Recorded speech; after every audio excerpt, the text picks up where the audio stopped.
أشهد أن لا إله إلا الله وحده لا شريك له وأشهد أن محمدا عبده ورسوله اللهم صل وسلم على محمد وعلى آله وأصحابه أجمعين ويا أيها الناس اتقوا الله حق تقاته ولا تموتن إلا وأنتم مسلمون وقال الله تعالى في كتابه الكريم لا فسوق ولا جدال في الحج. Jamaah yang berbahagia, para tamu-tamu Allah yang dimuliakan Allah, marilah kita senantiasa memanjatkan puja dan puji syukur kehadirat Allah Subhanahu wa Ta'ala. Pada saat ini kita telah berada di satu tempat yang merupakan tempat yang luas, tempat yang panas, padang pasir yang tandus. Tetapi di sinilah makna beribadah merupakan satu kewajiban bagi manusia, yaitu hukum ditetapkan oleh pemerintah. Untuk perjuangan awal kita yang dari sehari ke hari kita mencari uang sedikit demi sedikit untuk memenuhi panggilan Nabi Ibrahim alaihissalam dan panggilan Allah Subhanahu wa Ta'ala, suatu nilai luhur bagi kita yang dinilai oleh Allah sebagai amal saleh. Banyak saudara-saudara kita yang berjuang keras mengumpulkan uang untuk memenuhi panggilan Allah, tetapi tahun ini ternyata saudara-saudara kita belum dapat memenuhi panggilan Allah. Oleh karena itu kita patut bersyukur, kita tahun ini walaupun kuota tahun yang lalu sebelum jamaah haji berangkat sudah habis, ternyata kita termasuk orang-orang yang mendapat panggilan dari Allah, yang diundang oleh Allah ke Baitullah sebagai tamu dari Allah Subhanahu wa Ta'ala. Para hujat yang budiman, tentu kita dari awal niat kita dengan sungguh-sungguh, dengan hati ikhlas mengorbankan segala yang ada pada diri kita, bukan hanya pikiran kita, bukan hanya tenaga kita, tetapi materi kita keluarkan tidak sedikit. Tetapi semuanya itu hendaklah kita dituntut untuk ikhlas, karena tanpa keikhlasan.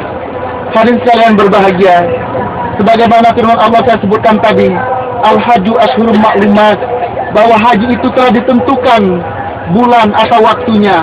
Tidak sembarang waktu bisa dilaksanakan ibadah haji. Walaupun ada sebagian orientalis dan orang-orang Amerika menganggap bahwa haji supaya tidak terjadi permasalahan yang rumit, maka hendaklah dibagi setiap bulan diadakan ibadah haji secara bergiliran dari segala negara di penjuru dunia. Itu adalah pendapat orang-orang sekuler, orang-orang yang tidak mengerti esensi ibadah haji itu sendiri.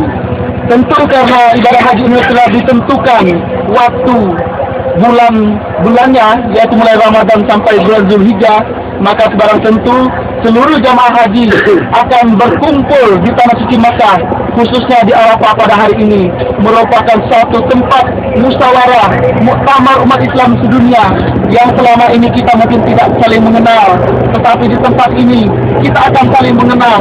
Mungkin di tenda ini kemarin kita tidak mengenal satu sama yang lain, mungkin ada dari Jakarta, mungkin ada dari Sunda, tanpa ada perasaan iri dan dengki, tanpa ada perasaan marah dengan teman kita, mungkin kepada tempat kita rela dengan tempat yang berdiri, tempat lapang dari kita menerima kenyataan ini. Inilah yang diharapkan oleh kita semua dengan ibadah haji ini. Kita dilatih untuk bersabar. Kita dilatih sekali lagi untuk bersabar. Kalau kita tidak sabar di dalam melaksanakan ibadah haji, tentu akan membatalkan ibadah yang ada pada diri kita. Bagaimana tidak? Mungkin tak kalau kita datang ke kota suci Mekah, kita melaksanakan umrah, kita mulai tawaf dengan berjubel, mungkin disikut oleh tetangga kita atau saudara kita dari negara lain. Kalau kita tidak sabar, mungkin kita akan marah. Tetapi inilah bentuk-bentuk latihan awal yang kita temukan di tanah suci, termasuk waktu sa'i. Dan hari ini kemarin kita mabit di Muzdalif di Mina. Tentu itu pun melalui perjuangan yang panjang. Mungkin kita berangkat pagi, datangnya siang hampir zuhur karena jalan macet.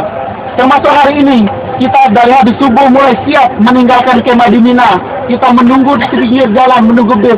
Namun kenyataannya karena kondisi yang sangat rumit, karena seluruh jamaah mengharapkan masuk ke Arafah hari ini, maka kita baru bisa meninggalkan Mina pada pukul 10 tadi pagi.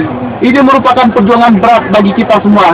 Tetapi alhamdulillah, belum masuk wukuf, ternyata kita sudah masuk di Arafah, walaupun kita sempat belum menemukan tenda yang kita cari.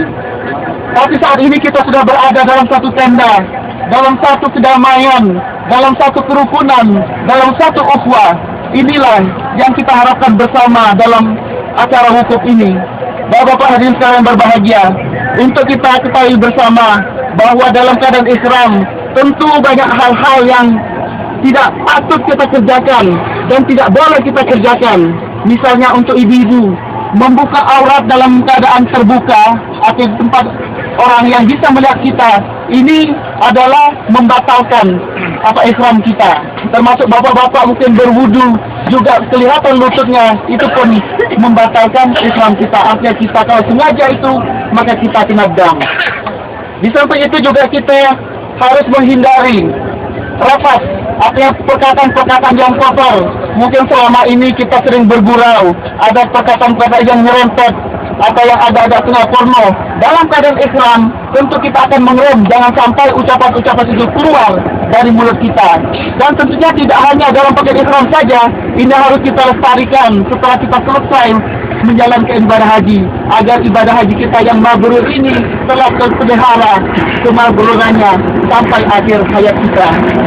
Bapak-bapak hadirin sekalian berbahagia, di samping itu kita juga menghindari perbuatan-perbuatan fasik yang akan merusak iman dan akidah kita, dan perbuatan-perbuatan yang bisa menimbulkan permusuhan seperti bertengkar, memfitnah, mengadu domba dan lain sebagainya.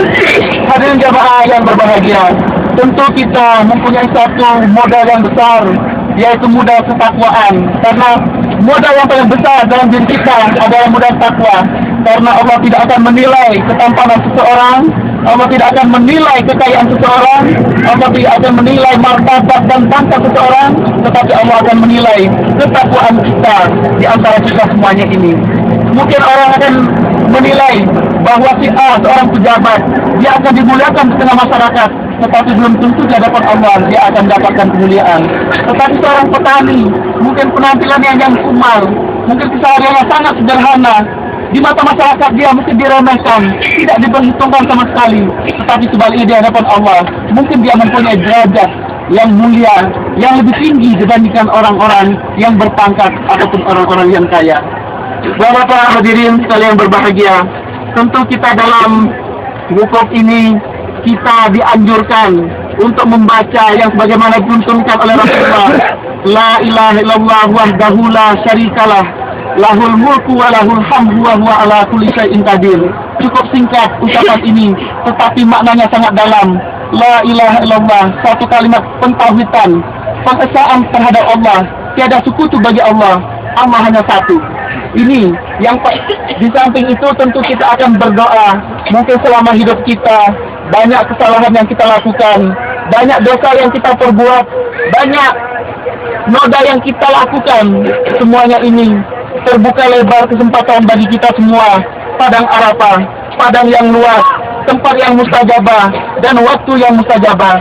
Di tanah air kita mungkin kita mendapatkan waktu mustajabah, yaitu malam sepertiga malam, tetapi tidak mendapatkan tempat yang mustajabah.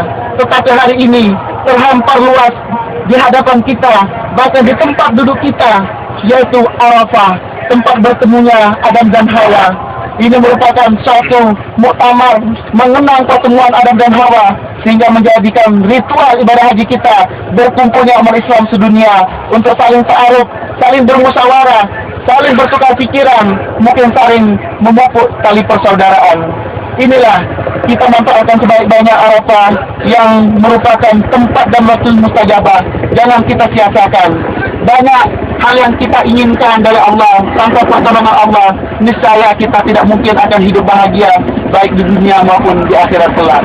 Oleh karena itu, kesempatan baik ini, mari kita gunakan untuk berzikir, mengingat pada Allah, kita untuk diri kita.